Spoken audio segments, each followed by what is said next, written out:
दिवाळी म्हटलं की फराळाच्या टेबलवर चकलीशिवाय सगळं अपूर्णच. आणि म्हणूनच आज आपण बनवणार आहोत दिवाळीच्या फराळातील सगळ्यांची आवडती रेसिपी खमंग, कुरकुरीत आणि खुसखुशीत चकली। ही रेसिपी अगदी सोपी आहे आणि घरच्या घरी अगदी परफेक्ट बाजारासारखी बनते। तर चला रेसिपीला सुरुवात करूया। तर चला साहित्य बघूया। तर इथं मी या वाटीने 5 वाटी तांदळाचं पीठ घेतलं आहे। हे मी विकतच आणलं होतं तांदळाचं पीठ। आता 1/2 वाटी डाळवा घ्यायचा आहे, अर्धी वाटी तेल घ्यायचं आहे, 2 चमचे तिखट घ्यायचं आहे, 2 चमचे धनेपूड, 1 चमचा ओवा, 1 चमचा जिरेपूड आणि 2 चमचे तीळ, चवीनुसार मीठ। आता सर्वात आधी आपल्याला डाळवा मिक्सरला फिरून घ्यायचा आहे। याचं छान बारीक पीठ तयार करून घ्यायचं आहे। म्हणून मी इथं मिक्सरला डाळवा फिरून घेतलं आणि आता बघा हे डाळवा आपण चाळणीने चाळून घ्यायचं। हे पीठ त्याच्यामध्ये काही बारीक कण राहिलेले असतात ते निघून जातात आणि इथं आपलं पीठ रेडी आहे। आता याच्यामध्ये मिक्स करूया तांदळाचं पीठ आणि आपले मसाले घालूया। तर सर्वात आधी घालायचं मस्त 2 चमचे तीळ, जिरेपूड आणि धनेपूड, सर्व मसाले ऍड करून घ्यायचे। याच्यामध्ये तिखट, ओवा, तर तिखट कमी जास्त करू शकता तुम्ही, थोडंसं वाढवू शकता अजून। जर तुमचं जास्त तिखट नसेल तर तुम्ही अर्धा 1 चमचा वाढवू शकता। आणि ओवा छान हातावर चोळून टाकायचा म्हणजे त्याचा मस्त स्मेल सर्व चकलीला लागतो। आणि हे मसाले मीठ घालून व्यवस्थित मिक्स करून घ्यायचे पिठामध्ये आणि पीठ पण एकत्र सर्व करून घ्यायचं मिक्स। आता याच्यामध्ये आपण तेलाचं मोहन घालणार आहे। त्यासाठी तेल गरम करायला घेऊया आणि हे तेल आपल्याला एकदम कडकडीत गरम नाही करायचं आहे, थोडंसं गरम करायचं आहे आणि एकदम कमी पण नाही करायचं आहे गरम। जर तेल कमी गरम असलं तर आपली चकली कडक होते, म्हणून तेल मीडियम गरम करायचं। आणि आपल्याला सोबतच गरम पाणी पण लागणार आहे पीठ भिजवायला, त्यासाठी हे पाणी आपण गरम करायला ठेवलं आहे। आणि पाणी जास्त गरम नको आहे, कडक हाताला सोसेल एवढं गरम पाणी करायचं। आता आपलं तेल गरम झालं आहे, हे पिठामध्ये मिक्स करून घेऊया। आधी तेल गरम असतं म्हणून मी थोडंसं चमच्याने मिक्स करून घेते आहे आणि नंतर हे तेल हाताने छान व्यवस्थित पिठाला चोळून चोळून मिक्स करायचं आहे। दोन्ही हाताने मस्त व्यवस्थित मिक्स करून घ्यायचं पिठामध्ये मोहन आणि नंतर आपल्याला गरम पाण्याने हे पीठ भिजवायचं आहे। तर इथं बघा मी मस्त पीठ चोळून चोळून व्यवस्थित मिक्स करते आहे तेल, कारण आपण जेवढं व्यवस्थित हे मोहन मिक्स करणार तेवढी चकली आपली छान होणार आणि चकलीचा कलर पण एकसारखा राहील, कुठं व्हाईट कुठं जास्त डार्क असं राहणार नाही। तर इथं बघा आता व्यवस्थित मिक्स झालाय आणि आपलं मोहन बरोबर झालंय की नाही हे कसं चेक करायचं, तर अशी मुठ्ठी करून बघायची आणि मुठ्ठी झाली म्हणजे आपलं मोहन बरोबर झालं आहे तेलाचं। आता आपण थोडंसं गरम पाणी टाकून पीठ भिजून घ्यायचं आहे आणि हे पीठ जास्त घट्ट पण नकोय आणि जास्त पातळ पण नकोय। तर इथं बघा आपलं पीठ तयार झालं आहे भिजून। आता आपण 20 मिनिटं याला रेस्ट करायला ठेवूया, झाकून ठेवायचं 20 मिनिटं आणि नंतर चकली करायला घ्यायचं। तर इथे मी झाकून ठेवते आहे। आता तोपर्यंत आपण तेल गरम करायला ठेवूया। तर इथे मी कढईमध्ये तेल गरम करायला ठेवलं आहे। तर आता बघा 20 मिनिटं झालेली आहेत, आपला पीठ छान भिजला आहे। आता आपण चकली करायला घेऊया। त्यासाठी इथे मी हा स्टीलचा साचा वापरते आहे आणि एक लक्षात ठेवायचं की चकलीची जी प्लेट असते ती आणि त्याची जी खरखरीत बाजू असते ती बाहेरून ठेवायची, त्यामुळे आपल्या चकल्या छान काटेरी बनतात।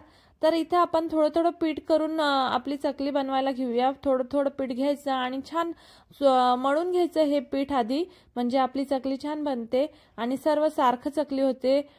तर इथं बघा मी कसं पीठ छान मळून घेते आहे। आधी थोडं थोडं पीठ घ्यायचं आणि छान व्यवस्थित मळून घ्यायचं 1-2 वेळा आणि नंतर साच्यामध्ये टाकायचं। तर इथं बघा किती मस्त सॉफ्ट झालंय आता हे पीठ। आता आपण साच्यामध्ये घालूया आणि मस्त चकली बनवूया। तर बघा आपली चकली कशी होते, अजिबात तुटत नाही आणि छान खुसखुशीत चकली होते। तर इथं मी साच्यामध्ये टाकते आहे पीठ आणि पीठ टाकताना एक लक्षात ठेवायचं की पीठ छान दाबून दाबून भरायचं, म्हणजे त्याच्यामध्ये हवा नाही राहत आणि जर हवा राहिली तर मध्ये मध्ये चकली तुटते। म्हणून पीठ छान व्यवस्थित दाबून दाबून भरायचं साच्यामध्ये जेवढं मावेल तेवढं आणि नंतर चकली करायला घ्यायचं।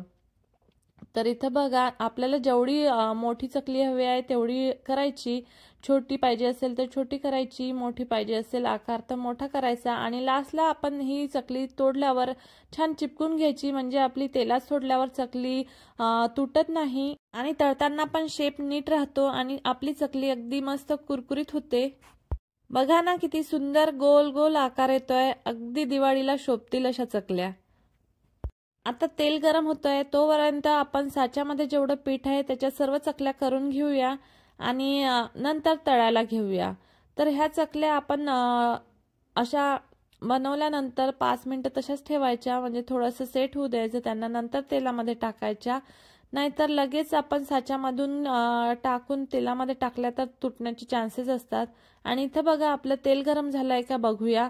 तर थोडासा गोळा आधी तेलामध्ये टाकायचा आणि त्याला बुडबुड येऊन जर वर येत असेल तर आपलं तेल गरम झालं आहे।